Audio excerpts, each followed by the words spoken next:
Hey, alumni. Welcome to InterVarsity World Changers, the podcast celebrating God's world-changing work in and through InterVarsity alumni like you. I'm your host, John Steele, and today we're talking with Shang Saavedra of Save My Sense, an alumna from Harvard and the University of Chicago Booth School of Business. And Shang is changing the world through her expertise in the interaction of mental and financial health. We're going to hear more about her financial journey, the way she's helping others pursue financial health, and about her new book, Wealth is a Mindset. Change your mind, change your money. Thanks for tuning in and enjoy Shang's story. Yes, I am excited to be hanging out with you, and I'll say excited to be hanging out with you again. You and I have done some podcasting together on a different podcast, a different alumni podcast, and so it is super fun to get to be right back here with you again. It feels like we have been longtime friends just having a chat right now. Exactly. And that is exactly what I hope for in these moments. Shang, as I've said, you and I have gotten to know each other a little bit, but maybe some of our listeners on this podcast don't know you yet. So would you take just a minute to introduce yourself and help us get to know you? Of course. My name is Shang. I am the founder and owner of the company Save My Sense, where my mission is to change people's money lives 1 cent at a time by focusing on the connection between mental health and financial wealth. Yes. And you've been on a journey with the Lord as it comes to finances, as it comes to mental health, as it comes to your own story around these things and helping people with their story. Before we get into that, though, I want us to go back to your days with InterVarsity. As an alumni podcast, one of the things we have a lot of fun doing is talking about the good old days on campus with InterVarsity. So you're an alumna. Tell us the story of how you came to meet InterVarsity. Of course. I was very lucky to have been a Christian since I was a child. My parents and I grew up in the church. And so I knew that I had always wanted to join a fellowship in college. InterVarsity was one of the first to knock on my door. Throughout the years, I served as Bible study small group leader. I also was the praise band leader. And even after graduating, I happened to work for the first 3 years nearby. So always tried to keep in touch with the undergrads and just see how things are going. And to this day, my husband and I continue to support InterVarsity because we also met through InterVarsity in grad school at University of Chicago. So yeah, InterVarsity is kind of our life. That is awesome. I also met my wife through grad school when I was in grad school and was hanging out with InterVarsity as a student. I didn't know a place of overlap that you and I had is that we both have worship leading experience. I cut my teeth in worship leading as an InterVarsity student and still continue to do that today. I didn't know that was something that you did too. Oh, fun. Well, you probably can still play an instrument well. I've actually lost a lot of that touch and need to get back on my piano at some point. Yeah, absolutely. That's really fun. Well, as you think about your days with InterVarsity, is there like a standout moment or story or experience that really kind of paints a picture of what that time was like for you? Gosh, it's so hard to encapsulate that in one moment. I think what really comes to mind for me is the word family. I'm an only child, and I don't even have anybody other than my parents living in the US. I'm a Chinese American. Most of my family is abroad in either China or Australia. And InterVarsity and all my classmates felt like my brothers, my sisters, and just my kind of replacement family on campus. And perhaps I had some attachment issues too, but it was just nice knowing that we all loved the same God and would be there for each other through life. And I find that to still be the case today whenever I meet with any of my InterVarsity friends. Yes, I have to say that you are among good company when it comes to people that I've chatted with on this podcast in the past or in our other alumni podcast After 4. So often the thing that comes up for people is the community, the family experience that they had there, and that so much of their transformative experiences happened in the context of community. And like these people, we did a ton together and our lives were transformed together in this space. And that's really what stands out to me. And in some ways, those are the things that I really miss the most. So Shang, also, as we were students with InterVarsity, we talked a lot about InterVarsity's vision of seeing lives transformed, campuses renewed, world changers developed. And here on this podcast, unsurprisingly, that idea of world changer, that's what we spend a lot of time leaning into and, sort of asking the question and continuing to map out together what that means for alumni like you to be a world changer. And we've sort of landed on two big ideas of what it means to be an InterVarsity world changer. And that's a formative experience with InterVarsity, first of all. And then second, that it's someone who's continuing to grow in their love for God, his word, his people, and his purposes. That sort of encapsulates for us the idea of InterVarsity world changer. And I'm excited to hear more about your journey, excited for you to tell us the story that you've been on, especially as it relates to personal finance and mental health. And this is a story that goes in many different directions, that is not just for you, but is for other people as well. But I want to start with you and your story. So as far back as is helpful to go, just tell us, take us on this journey. What led to this pursuit of the work optional life that you have right now, and just the perspective and the work that you're doing with finance and mental health? Where did this all come from? Yeah. And that same question was posed to me as well by my publisher as I was writing my book. And actually, I happened to, at the same time, had my parents ship a bunch of things out of storage back to me, including all of my middle school and high school diaries. Oh, what a trip. What a trip. And I saw glimpses of my story coming out of childhood. And that's actually where my book begins too, which is asking, where did your journey in finance come from? So for me, it was actually rooted in being a person who was bullied.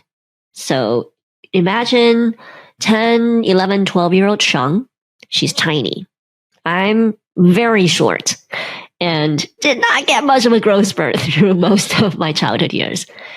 Not only is she short, she's a nerd. She loves to learn. She's excited about learning, kind of became a teacher's pet, doesn't see homework as something that's annoying. And so if you add small stature, nerdiness, and then in some contexts, I don't think this was the main factor, but also the fact that I'm Chinese American, so I'm an immigrant. I don't look like, the vast majority of Americans. I stood out. I was a target of bullying basically from for as long as I could have remembered, all the way through most of high school. That put me in such a lonely place. And my diary was dark. It was sad. It was just, asking God for, I am a believer at that point. So it's like, God, when is this going to end? I couldn't physically fight back against anyone. So at some point in high school, I wrote the Shang Manifesto, which was, I'm going to show these bullies what I'm going to be made of when I make it. So I had this whole manifesto where I was like, I already was, but I would be a top student. I would get into, I don't think I named Harvard, but I think I said I would get into a top college. I would come out and get a good job, make a lot of money, and come back and be the richest person at our reunion. And that's how I was going to show up to everybody. And I did go on to fulfill that manifesto. I went to Harvard College for undergrad. I studied economics. Back then, I got my first job was management consulting, which is a very high paying job. To this day, it still is.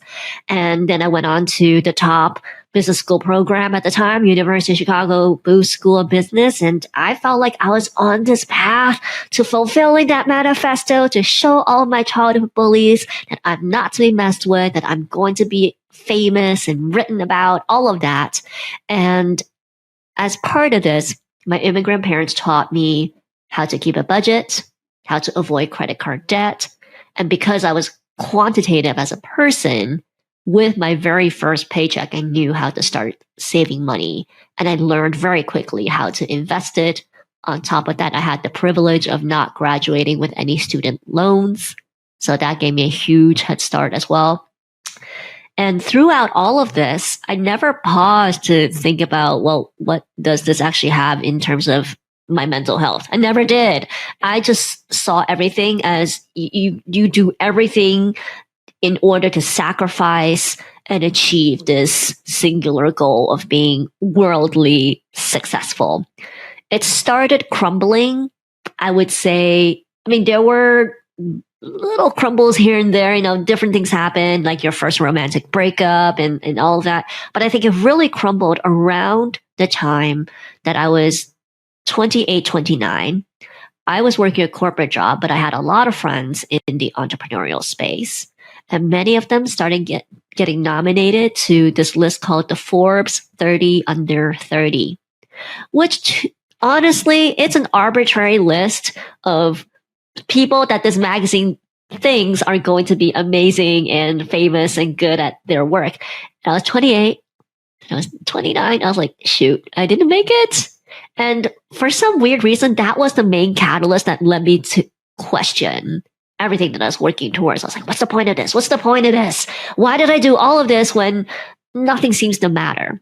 And at the same time, my husband and I had gotten married, and I committed with him to live off of the lower of our two incomes while living in New York City so that we would not fear the parenting penalty. Like, we wanted to become parents, and we didn't want to fear the impact of becoming a parent on our earning power, or maybe even unemployment or paternal or maternal leave, things like that. So all this meant that by age 28, 29, I was living very frugally, saving a lot, investing a lot, and feeling like none of this mattered. Like, I didn't matter because I didn't make it onto that list. And that's when I realized that my very warped view of the world and of myself was rooted in this mental health issue that I was having that came from my childhood, because all the time growing up, I had been fully convinced that I didn't matter unless I achieved all these things.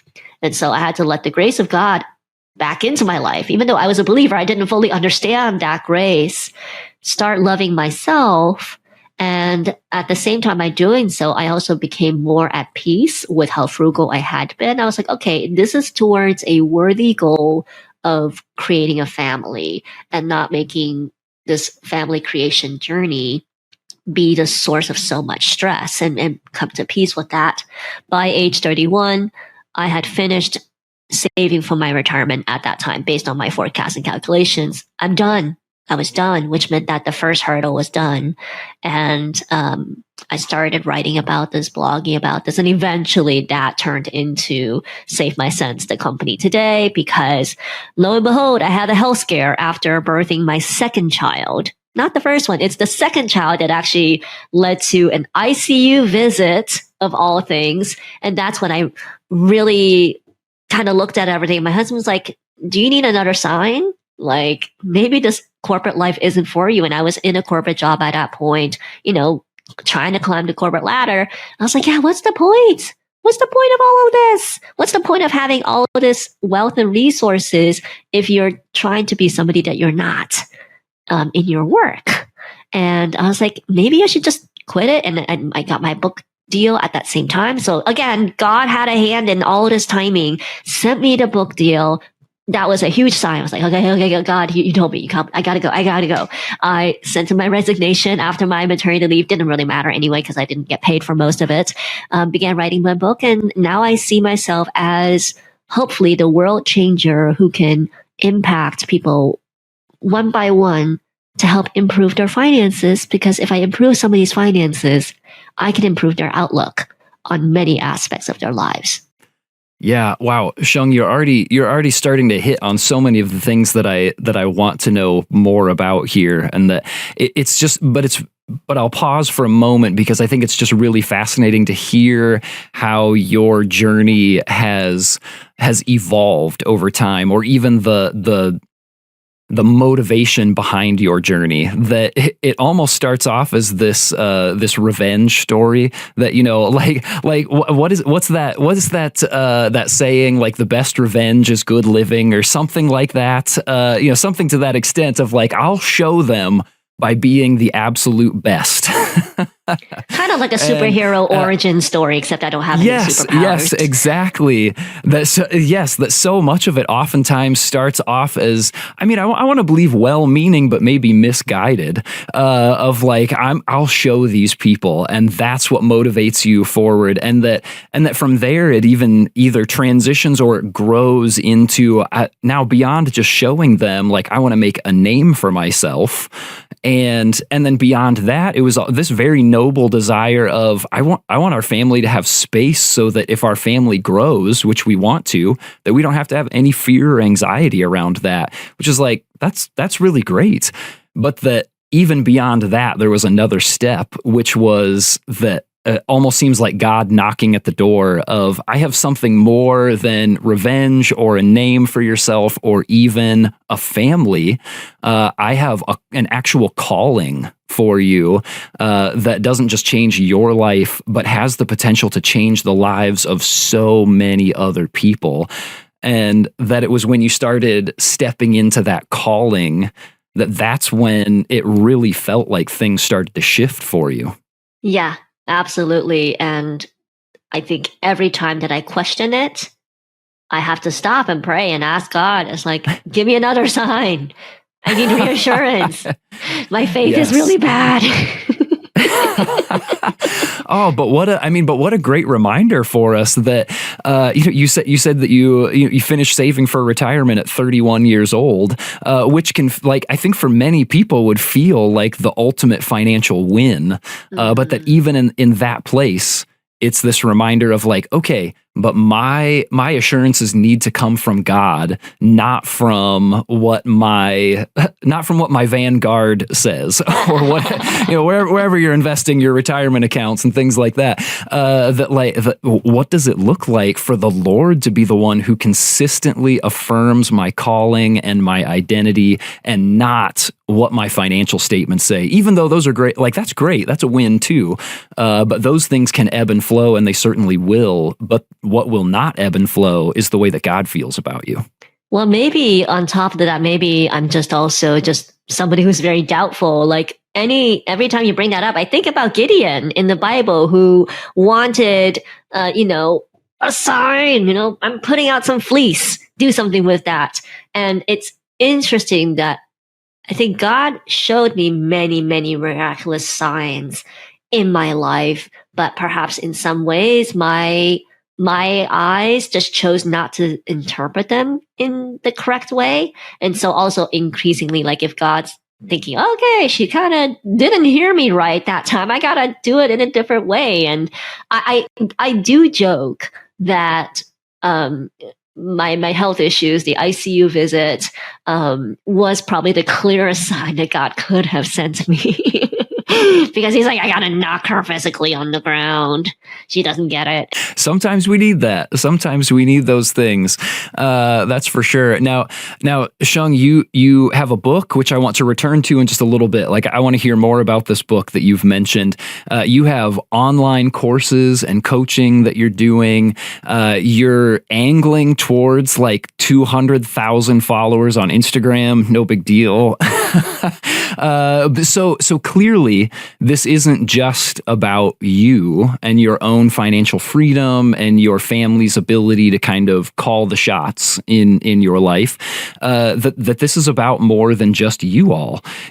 So and you started to talk about this a little bit, but like take us that next layer deeper of like, when did this journey start to transition to being about the mental health and financial well-being of others? Yep. So when I was 31, that's 2016. reaching financial independence meant that my husband and I were a little bit more open to traveling a little bit more now that the budget doesn't have to be that stringent. And in 2016 through 2018, we actually did a lot of travel within the United States to national parks, which are absolutely beautiful places. But these are also extremely rural places.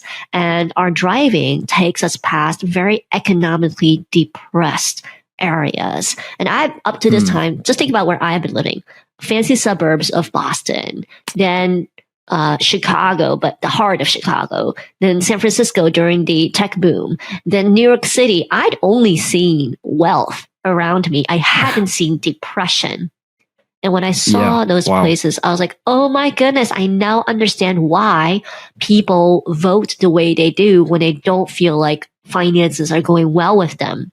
And then I had been playing with other ideas for entrepreneurship at the time, to as far as an interesting one where I was like, oh, because I was a victim of bullying, I'm going to start a camp for girls who are victims of bullying, even though I had no idea how to run a camp. My husband kiboshed that pretty quickly.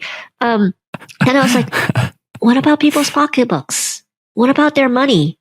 My husband and I clearly did something that I don't think most people did. So let's start writing about it. Let's just see what people have to say in reaction to what I have to say. So I started writing on Instagram at that time when people didn't really use Instagram other than fashion and photos. Like now, like there's a whole cottage industry of content creators and information, and Instagram's a medium. Back then, it wasn't like this. So I was one of the first. And people started getting interested, asking for coaching. I did not have a formal coaching program, but I was like, I'll, take anybody. We'll just try this out. And the first thing that I did back then, because that's what I did, was I asked everybody to create a budget. And I helped them with it. I would check in with people. And half the time it just went nowhere. People wouldn't respond back. They wouldn't put in their numbers. I was like, oh, why do people not understand? You need a budget so they can save money, so they can, get debt free. And it was really fascinating. At one point, one of the early clients said, I'm really sorry. I'm having depression right now. And this is just not top of mind. And a light bulb went off. I was like, wait, what if there's actually a huge mental health component, and that if you're depressed, it just makes it harder for you to what to deal with finances? I started asking, going forward, all of my new clients, I started asking about, hey, are you getting treated for any mental health issues and whatnot? And I realized there's a very, very strong pattern between people's mental health and how dedicated or willing, or even how well they were doing on their financial journeys. Like it was just higher levels of credit card debt, higher levels of impulsive spending, and a greater sense of doom and gloom around money when I encountered a client who was actively depressed or anxious. I was like, there's a link here. Who else is talking about this? No one?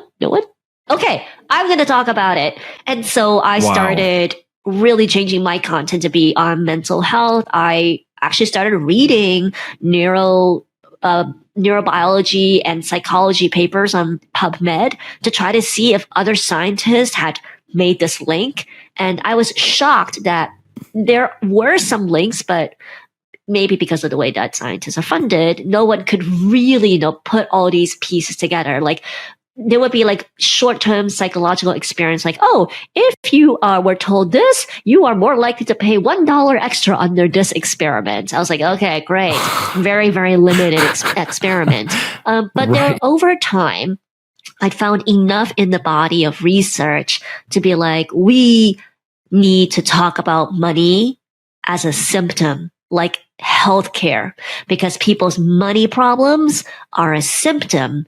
And when there's money problems, there's a root issue, a root disease that we actually need to address. And many, many times that root disease is some form of a mental illness. Wow. Yeah. it's really interesting to think about, like when you think about people with poor spending habits, or they're having trouble financially, it seems like the root cause that you sort of stop at is, well, they just haven't been trained, or they're sloppy with tracking their purchases, or they just need more training. And to think like, actually, I mean, those things could be true. It's not necessarily mutually exclusive, but like that could be true. But also, what if there is another layer deeper than that, and we're actually talking about mental health issues that are driving some of these things, and this is a symptom that needs to have something a layer deeper treated than just, well, you need more training on how to be neat and tidy with your finances. And I think this ties so strongly to the gospel as well. Because if you think about the way that God looks at us, he doesn't see us as, oh, you're the person who had $100,000 of debt, or you're that person who cannot budget for the life of you. He often says, look, life is just broken. You know, the essence of all the problems is actually sin. And so in a similar way, if you struggle with finances, it doesn't necessarily mean that you're bad at money. In fact, I spend like several chapters of my book debunking that mindset, which is you're not bad at money. You're not stupid. You don't have a moral failing if you have debt or can't get an emergency fund together. You are deserving of love. And you're a great person just as you are today. That's the gospel. My book is not a overtly Christian book, but a lot of the gospel informs it. But let's talk about the root issue, sin. And let's start from self-forgiveness. We're going to forgive that past, all that shame that you felt around money. Let's forgive it. Wipe that slate clean and start with who you are now. And let's work going forward like that. Yeah. Yeah. Well, okay. Then let's keep following this trail with your book. So at some point, the decision, as we said, your vision for the ways that God is leading you continues to expand into like, this is a calling, and I want you to have an impact on other people. You and your husband are traveling around because of some of the financial freedom that you all are experiencing, and even in the midst of that, God is revealing other layers of society to you that is opening your heart to other people. You start developing some of this content, and then at some point, this book enters the scene. Keep telling, like, where did this book come from? What was sort of the moment that made you say, I think my next step is writing a book? and tell us a little bit more about the direction that you've taken this book. So if you put me back into Manifesto Shang always knew that towards the path of power, you need to write a book. I mean, every presidential candidate has written a book, every major speaker, all CEOs. I was like, okay, a book is going to be in my life one day. And I even talked previously to other nonfiction authors to understand the process of getting a book. And I didn't want to self-publish it. I was like, to be quote unquote legitimate, you need a book that's published by a publisher. And most of them said you need to get a book agent and put together the book proposal. And it kind of just fell to the wayside because I was like, I don't have time for this. I don't even know where to find a book agent. I'm not going to do this. So I kind of laid the thought to rest, and I was okay with it. I was like, okay, book is not in my future. So now fast forward to middle of 2022. At this point, I was probably second to third trimester with my second. So imagine I'm like lying on my bed late at night, trying to fall asleep with this giant belly on me, browsing my phone. And then in comes this message through Instagram from a acquaintance / friend of mine from college who also was InterVarsity, by the way. She goes, hey, Shang, have you ever thought about writing a book? I'm like, that's weird. I'd never really told anyone about this. Turns out this alumni and friend of mine was co-founding a new publishing house focused on Asian American Pacific Islander authors. And as part of their initial slate of wish list authors, she actually literally wrote me down as she's going to be somebody that we're going to have do a book with.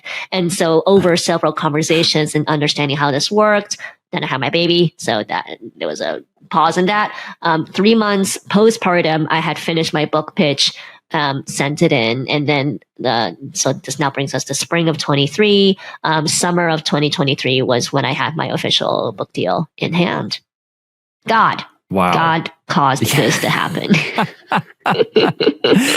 Oh my goodness, that is amazing. And as you've been talking, the book really leans into the connection between finance and mental health. Absolutely. I, on top of the research that I'd already been doing on PubMed, I also reached out to several mental health experts, licensed therapists, academics at different colleges to also get their perspective on this link and sort of my takeaways from the research. And in the book, essentially, I distill it down to 3 root causes that explain about 80 to 90% of money problems, problematic money behaviors that people might have.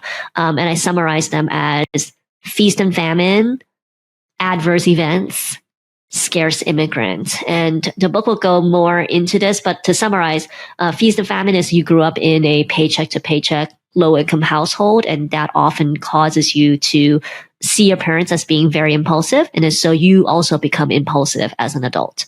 Adverse events is where your parents negatively used money and resources to be conditional. They actually made their love conditional for you, and therefore their money and resources. So you grow up with a very warped version of your own identity. And then later on in life, you use achievement, or you use your spending, or you abuse something in your life to try to seek your own identity and try to define it. And this is where we see very erratic behavior. It could be somebody who's a complete workaholic. I have some of those tendencies because not my parents, but my bullies made me feel like I wasn't worthy enough. Or you might see somebody who just like hangs on to a lot of money because that's their security. Or you see somebody spending a lot on luxury and aesthetic treatments to try to make them feel and look like their best. The third one, scarce immigrant, relating primarily to immigrant families, is you have parents who immigrated into the US for economic and political reasons. So they took a huge risk to leave their country of origin. They don't want their children to take the same risks. So you grow up actually with parents who are good savers, but they tell you don't take risk, don't take risk, don't take risk. So as an adult, you often avoid investing because it sounds risky. And you also avoid risk taking in your career. In many cases, this might mean that you don't actually further your career ahead because you're not willing to go out and job seek and negotiate and increase your income.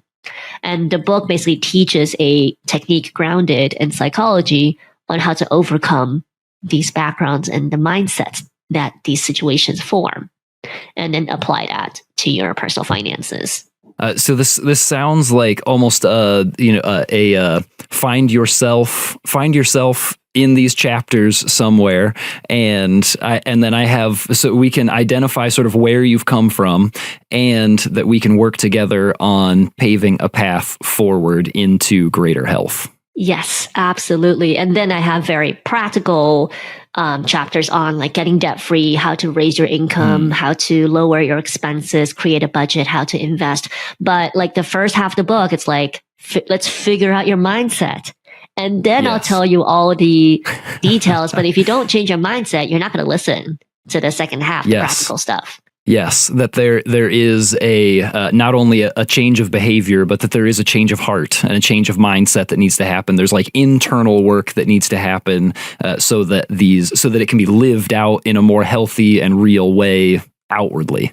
Yeah, just like if we don't accept the love of Jesus Christ into our hearts, then how are we going to be expected to actually live out the lives that would be glorifying to God? Like we wouldn't buy into any of that. We wouldn't have a reason to be living our lives as a Christian. So same thing. Yeah. If you actually want to do something about your money, you have to change the way that you think about it. This is fantastic. I mean, this. It feels, the next question that I'm going to ask feels like the answer is obvious, but I'm going to ask it anyways because I think that it's such a powerful thing that you are doing, and that's, how do you see God at work in the world around you as you do as you do these things, as you journey with him in this calling that he has placed in your life, like what are the actual world changer ramifications that we spent all that time thinking about as students with InterVarsity, and like how is he working that out in you now through this calling that he's put on your life? Yeah. Some of the coaching clients that I have come to me in moments of extreme crisis. Separation and divorce is the top reason why I work with a lot of women. Wow. Layoff or fear of layoffs. I have several clients who are on disability pay because their job caused them to have physical or mental health issues, so they can no longer work. I also have clients who, in the beginning, they don't realize that they have mental health issues. They just say, Shang, I'm really struggling with money, help me. Knowing that I know all this stuff on mental health. And over time, as I work with them, I'm like, please try getting diagnosed. And many of them come out, it's like, oh my gosh, Shang, I didn't know. I do have depression. I do have anxiety, or not even those two. I have ADHD, and now I can get it treated and get it managed. And when their brains are now being treated, like I see mental health, it should be as normalized as somebody saying I have the flu or I have a stomach ache. You're going to go see the doctor and figure it out, or you're going to eat some medicine or do it. But people don't tend to see that in the same way for mental health, because when someone says they have a mental health issue, it's often interpreted as you have a personality issue or you're not thinking straight. But when literally your brain is an organ and it needs a doctor, it needs medicine. So now that I've been coaching people and I try to follow them up with them once a year, but they also write me back. I have people who come back and say, oh my goodness, like I see hope. I'm making it through my divorce and I don't have to go into more debt. That's really good. I've had people who didn't think they were going to get laid off, but there are layoffs happening right now. And because we've done some work, they have enough savings so they can job search for a couple months without relying on credit cards. That's huge. Like that's what savings are for. I've had people who come back and say, I just no longer feel that like overwhelming sense of dread and fear around money. Like they have a plan. They know what to do. They don't question themselves as much anymore. And they're starting to see themselves as wealth builders, as investors. Like words, they said, many of them say, I grew up never having met a rich person, never having met somebody who would be considered financially successful. And now I'm realizing I might be that first one in my family, in my community. And so again, not all my clients are Christian, but I do have many Christian clients as well. But you're seeing that the love for themselves is coming back. Like many of them have been beaten down and broken by circumstances where they don't feel worthy. And I'm hoping that through my work, God can speak to them and be like, you are worthy of my love. Let's receive it, Yeah. And I really love that money. So, I mean, money is a powerful thing.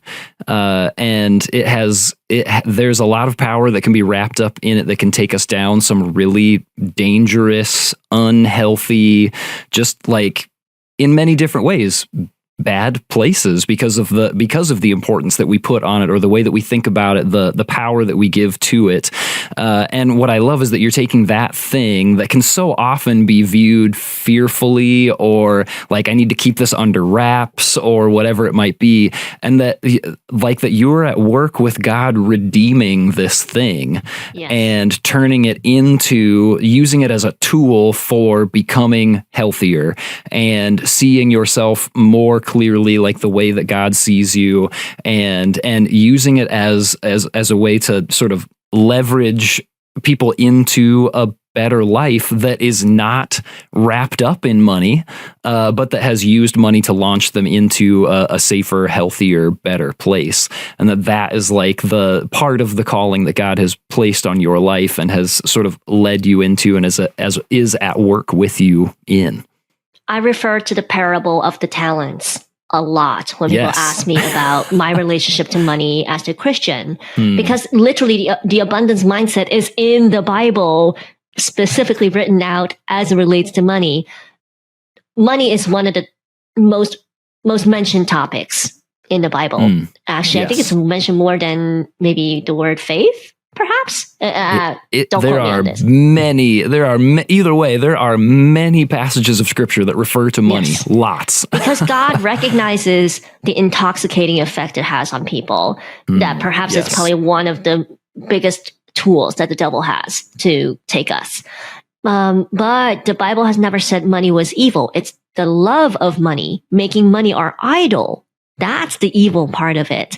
And I love the parable of the talents because it showed the servant who received 5 talents traded it, investing, we call it today. The servant who received the 2 talents made 2 talents more. And we don't know how that servant did it, but perhaps they invested in themselves and got a promotion or something. And then it's the servant who buried the 1 talent underground that made the master angry. And then the master gave extra talents to the ones who made money for him. And so I take a lot of it. I'm like, money is a tool. Money, we are God's portfolio managers. God, at the end of the day, has the power to give our money and take our money away. And our short time here on earth is to manage that money on his behalf. And when you rethink it in that way, it's like, if I'm God's portfolio manager, what would he want me to do with the money that he has endowed me? I think that can really, really bring fantastic perspective to anybody who's Christian and thinks that money is evil, into rethinking about what God's true intent with money is. Yes. God is the God of all resources. Was it Psalm 24:1? I think the earth is the Lord's and everything in it. That the resources of this world are like, those belong to God, which means that they are not, in and of themselves, they are not tainted or broken, or like God is using them as a part of his kingdom work. And it's exciting to have that kind of a perspective on money, something that can go it can go down left field and like bad things can happen there. But to know that, man, this is a tool, a resource that God can use to redeem and build and grow his kingdom, and to encourage his people and to send them out and to do great work. And it's just very exciting that that's part of the partnership that you get to have with God, this world-changing work that you get to be a part of with him. And one of the questions that I ask all of my guests, I know that there are many places that have influence on our lives, many things that have that God has used to point us in the direction that he wants us to go. But I do always want to ask guests, are there things that you look back on from your time with InterVarsity in particular that were training you up and preparing you for this calling that the Lord was working out in your life? Yeah. I love how InterVarsity is very mission oriented in their teachings. And I recall even as a freshman, our InterVarsity staff was talking about how, I think he was maybe 10, 11 years ahead of us in age. He said how when he first graduated Harvard, and this was during the first tech boom, he, got super high offers from all the tech firms. And he's like, that can be also you guys' potential. As Harvard graduates, you may also get these very, very tempting offers. And you kind of have to compare that against, like, is it God's intent for you to take those offers? Now, he went off into a different tangent. He was trying to get people to do urban plunge and to do missions and stuff like that. And I remember fighting that all the time. I was like, I don't think I'm the kind of girl who wants to go off to India, have Delhi belly, and try to, bring the word of God that way. It's like, it's not me. I can't do it, God. And I prayed so hard through those years, like, God, I know you want me to do good, but please don't send me to Africa. I don't know why. I just had that like fear. So I went off and I did the Shang Manifesto. I, did the corporate job, the high paying job, and all of that. But it's funny that memory comes back now, because I was like, okay, I did give up the manifesto. I gave up my corporate job. I gave up my high earnings, and I'm doing something that I truly do feel God has called me to do. And I don't feel that fear. I don't feel like, oh my goodness, like God is plunging me into an unknown that I'm extremely uncomfortable with or whatnot. And yes, I have, a great net worth behind it to to support all of this. But I guess like now the perspective is, yeah, those words from those early days of InterVarsity really stuck with me, that he does have a purpose for me. He was just going to use me at the right time in the right way. So I followed the quote unquote the Harvard path for many, many years, but it didn't mean that that was going to be it forever. So, yeah, Shang, as you think about your fellow InterVarsity alumni who are listening into this story, do you have a word of encouragement from other alumni like you, whether it's in the realm of their finances or just in the realm of we're trying to figure out how is it that God is inviting me to partner with him in his world-changing work in my context? Do you have a word of encouragement that you would give to them? I've been recently praying to God a lot as well about going into the book tour, what all this is supposed to mean. And I was like, I don't know what I'm doing. Like, I really don't know. I honestly don't know what I'm doing. All of this is really new to me. And God had been telling me, listen to the yes. Find the yeses in your life. I was like, that's an interesting phrase. Like, look for the people who are saying yes, the people who are opening up their doors to you, and it might not be what you thought it was going to be. And so I perhaps pass that word to you guys as well, because God is going to open doors and windows and cracks in the most unusual places, such as you being pregnant, not ever giving a thought to writing a book, but getting that one little message saying, have you thought about writing a book? And I think that that's what's been getting me through the last year and a half of leaving this corporate life where there is no structure. There is no to-do list because I have to come up with that on my own. And so I'm really trying to walk by faith and hoping that I'm doing it for God's glory. Yeah, I love that idea of following the yeses. What are the opportunities for yes that the Lord is placing in front of you? Shang, last two things. One, tell us, where can we find your book? And two, how can we, as your alumni community, how can we keep praying for you as you continue following Jesus in this world-changing work? Thank you so much. What a kind way to offer that. If you are in the United States, you'll be able to find my book everywhere. So this includes Amazon, Barnes & Noble, but I like bookshop.org because they donate to your favorite independent local bookstore as part of their proceeds. Wow. Yeah, so everywhere. And I think for non-US based listeners, there is an international distribution of the book, but I don't know as much like how that works. As for prayers, I mean, I do deal with the number one tool the devil uses to win my heart. So I do ask that I continue to follow God and not make money my idol, despite the fact that I work with it every day, and that lives would be transformed through my work, that God would bring people into healing and to more towards his fold as a result of the stuff that I teach through Save My Sense. That's awesome. We will make sure that those things make it into the show notes so that people can refer back to them, follow links, and keep praying.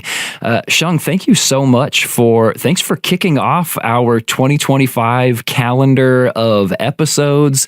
As we're thinking about the possibility of okay, I'd like to make some adjustments. I'd like to pursue better health in fill in the blank way. One of those ways for people so often is financial health. And so to be able to hear this kind of backstory, to have some really quality resources in your book and in the content that you develop on Instagram, knowing that we can point people in a trustworthy direction right here at the start of a new year. I'm so grateful that you joined us, and I'm so grateful for the ways that you are faithfully following Jesus in the ways that he's calling you to change the world around you. So, Shang, thanks so much. Thank you, John. Thanks for tuning in, alumni. Check the show notes for more information about today's guest and for ways that you could be praying for your fellow alum. If you know someone who needs to hear this story, take just a moment to share the episode with them, and then be sure to leave us a rating and a review as well. Now go change that world, alumni.